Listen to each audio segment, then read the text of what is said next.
here live from Borio's on 8891 McDonnells Parkway in Cicero, New York. Enjoying our time out here inside. You can also go outside at Borio's. Great opportunity to have a wedding, to go out and hang out with your friends, have a bridal shower, whatever it may be. Fantasy football, if you want to come out here and do a league, whatever the plan is for you. Plenty of space, conference room area, as well as outdoors and indoors at Borio's. And we are inside right now in the bar. Syracuse fans here and getting ready for the season. Rob Drummond of Syracuse football, alum of the NFL as well, and the CFL. Rob Drummond, part of the last undefeated team for the Syracuse Orange in the late 80s, trying to get back to something that resembles what true hard-nosed blue-collar football was back then. Yeah, true. And saying I was back from the 80s is like you giving away my age. So, but yeah, so I think Syracuse is has a few stepping stones to get to that point, but they're on their way. I think Scott Schaefer is the best coach for the job at this moment, so they're on their way. Now, looking at this season, we're going into Scott Schaefer's second season as a head coach. It's his sixth season with Syracuse. He was a defense coordinator for the first four. So, as we look at this team, it's been kind of tight-lipped at camp. I only get to see so much, but I have the opportunity to break down this team with you and to look at everything, to give you Syracuse fans that are watching on youtube.com/wakeupcalldt, as well as on wakeupcalldt.com, the opportunity to get to know the team before you see the team. And I think the best place for us to start when we look at today being our offense that we're going to be covering is to start with the quarterback, because he is the leader of the offense, and in some cases he's the leader of the locker room. So, Terrel Hunt, let's look at what we know so far, what you see from him going into year two. You know what? At this point in the year, Terrel Hunt is a proven, established starter. There's no surprise going into this year. He won the starting quarterback job last year. You know what to expect from Terrel Hunt. Quarterback that drops back in the pocket, or he's a has good pocket presence. He sees the field route. He's learning as he goes. But he'll understand, and he'll basically gravitate off basically what he did last year. So it's nothing new for Syracuse this year, Terrel Hunt is quarterback, but it's him having the experience, him having the know-how, him having that 1 year as a starter under his belt that'll really help Syracuse going forward. I don't know what they try and hide, or why they try and hide so many practices and everything in collegiate football, because, at the end of the day, you basically have to line up and you have to play football. So it's you stop my offense, I stop your offense. You run against my defense and pass against my defense, I run against your defense and pass against your defense. So football is not, it's not rocket science. You line up, you put your hands down, as Buddy Ryan said, you bring that hand up and you play football. So all this trickery and all this hiding and all this trying to fool teams is not going to work. At the end of the day, you take your best players. It's Terrel Hunt. He's a proven leader. He's a guy right now who's a Syracuse leader right now. Just go out there and play football. You bring up a good point, is that there's been times where I've been able to watch a camp, watch a team grow. When I'm covering the NFL, that I go and I see the whole thing. I mean, we're talking professional football, and you get to see everything. Then you go on the collegiate level, and it's closed doors. It's a 2-hour practice, but you only get to see the team stretch. You don't get to see them scrimmage. You don't get to see them grow. So, luckily, you and I have an inside track to talk on these players so that we can give you something that you're not getting anywhere else, folks, here on Dan Tortora Broadcast Media's Back on the Field from Borio's. And when I look at this whole situation, like you said, I don't understand it, because if you have trick plays, you're not going to use them all the time. Yeah. There's going to be a few in the book, but you simply ask the media to not report on it. And this is how I would handle it. If the media was to report on it, I would go to the person that did, I'd kick him out of practice.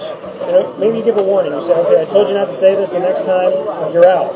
But to not take the entire media out of it and give some of us who really honestly want to just report on it to have the opportunity to see it, because like you said, no matter what you do in practice, in the game is where it matters.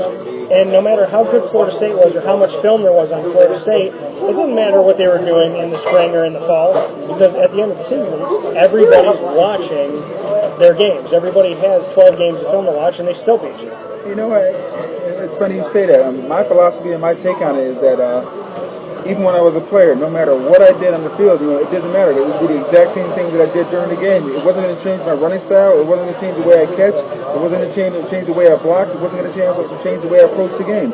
I approach the game in practice the way I approach the game, in a game. So what they're trying to hide, I have no idea. If it takes a trick play for you to beat a team, you're in trouble regardless. So hiding practice is not going to help you regardless.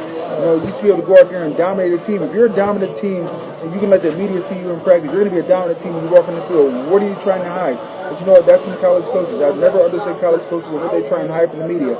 I can understand at some point if you let the media see an entire practice, and at some point you say, you know what, right now we're doing trick plays, so don't film this. Coach Mack did that when I was playing. We would let them watch the entire practice, and at some point you would walk in and be like, this is stuff that's going to be trick plays, so just hide this from them.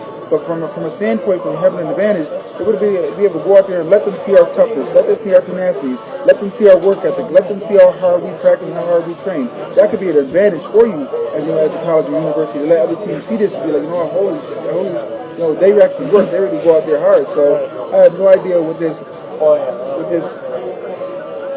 league of football has turned into. Even with the NFL, it seems like they soften the league where it's a bunch of soft guys playing football. They're taking so much away from the game. I'll never understand it because I know how we were when we played and we won games. Syracuse is trying to get to that point. Maybe you go back to that point. And when you look at getting back there, we look at Terrel Hunt that you brought up, and the fact that last year he didn't have the starting job outright. Drew Allen came in, he had it for a couple games, and I think it was handled the right way. Drew Allen came in. He didn't do what needed to be done. You make a quick switch in the beginning because you don't want to, you have 2 games that you're 0-2 when you start. You don't want to go 0-4. You don't want to keep going down that road. So you make the change, you bring him in, but now he's the outright starter. What have you seen from quarterbacks when they go from being the backup to getting the chance to coming in the next season and being the outright? Do you see a change in them for better or worse? You know what? They're much more relaxed. They have much more confidence. Now they understand the offense, so they can go out there and command the offense that much better. The players have that much more confidence in them and expect them to be able to go out there and do the things they can't do as a quarterback. Syracuse's biggest issue right now, I think, is finding that backup quarterback. God forbid something happens, as a Terrel Hunt where he goes down or an injury or where he's having a bad series or they have to replace him. They have to find that number 2 quarterback. And that number 2 quarterback will always challenge that starter to be able to go out there and be better. Like me with Michael Owens. Michael Owens always challenged me as a backup running back to be able to go out there and do better. So Terrel Hunt right now, in all the comfortability he has right now, has to find someone to challenge him to make him better every single day. So that's Syracuse's task right now, to be able to go out there and find a second-string quarterback, go out there and challenge Terrel Hunt to make Terrel Hunt better. One guy that Syracuse fans have been able to see is A.J. Alum. Mm-hmm. When they had FanFest, A.J. was given the second most, as far as, again, opportunities out there, he had the second most opportunity to go out there and throw the ball, attempt some passes, do some things. Austin Wilson has kind of been a guy that's fluctuated in practice. Mitch Kimball is a guy whose name has come up in a very positive way, that he mentally has the game down, but that he is still learning. There's no set backup right now. Correct. Redshirt freshman is Mitch Kimball. Austin Wilson, redshirt freshman. A.J. Long's a true freshman. So I hear a lot of people talking about how do these guys not have it yet? But for all intents and purposes, they're all a freshman of some sort. So to be a true backup that you can trust to go in and take care of the game, I don't think that expectation can really be there right now for Syracuse, but it has to be. It kills me. People on the outside looking in have no understanding of what it takes to play Division I college football. To sit here and say, with those guys being so young, that Syracuse should be decided on a second-string quarterback right now, to me, is asinine. It's like, it's impossible. If they understood what it takes to play a Division I college football game, if they understood what it takes to play a collegiate football game, they would get it. These guys are young. These guys are raw. These guys are out there trying to learn and understand this game, even in some of their second year. It's going to take time. Terrel Hunt has proven himself. These young guys haven't proven themselves under fire, and it's going to take time for them to mature and be able to go out there and play even in that backup role. So people out there doubting Syracuse and not being able to decide their quarterback only in their second week of training camp, they have no idea what their understanding of the game of football is.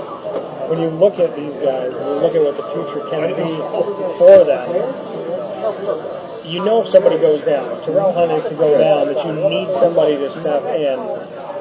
What type of place in this moment would you put Syracuse in if, for whatever reason, Terrel Hunt is out, he's injured, and you have no experience. I mean, it's always like glass half empty, glass half full. You know, I always take a saying that Coach Mack used to always tell us. It's like, you know what, out with the old and with the new. You know, at some point, even if a young guy, even myself, starting as a freshman, I was the second freshman to ever start his first game in Syracuse University history, next to Joe Morris. You know what? But it's like Coach Mack says here already. It's like, you know what, the old guys are out, the new guys in. I mean, you basically have to step up, go in there, and make plays. You know, and that's what these young guys have to do. You can't worry about your tenure there, you know, the number of the years you have there, the number of times you started, things of that nature. Just throw it all out the window. Just go out there and play football. At the end of the day, it's just football. It's not as if it's rocket science. As long as you go out there and you study your playbooks, you work hard in practice, you get the reps you need to in practice, the game will come to itself. So these young guys are given an opportunity. Even if Terrel Hunt went down, these young quarterbacks are going to have to